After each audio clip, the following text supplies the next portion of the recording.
মদিনায় যত মুনাফিক ছিল জমের মতো ভয় পাইতো সাইয়েদনা ওমরকে। শয়তানদের লিডার ইবলিসও ভয় পেত ওমরকে, এমনকি বিশ্বনবীর বিবিরাও ভয় পেত। সুবহানাল্লাহ পড়েন। একবার সব বিবিরা টাইট করে ধরছে, ও নবী, আয়েশার ঘরে যেদিন থাকেন সাহাবারা বেশি হাদিয়া পাঠায় কেন? আমাদের ঘরে যেদিন থাকেন পাঠায় না কেন? কালকে জুমার নামাজের পরে ঘোষণা দিবেন সবার ঘরে সমান সমান হাদিয়া। ইন দ্য মিন টাইম দরজার উপর থেকে কে যেন সালাম দিল, আসসালামু আলাইকুম ওয়া রাহমাতুল্লাহ। বিশ্বনবী বললেন ওয়া আলাইকুমুস সালাম।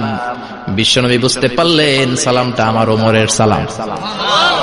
বিশ্বনবী সালামের উত্তর দিয়ে বিবিদের দিকে তাকায় দেখে একটা বিবি ওর সামনে নাই, সব উধাও, ভ্যানিশ হয়ে গেছে। ওই যে ওমর। সুবহানাল্লাহ পড়বেন না? এই জন্য ওমরকে শয়তানও ভয় পেত।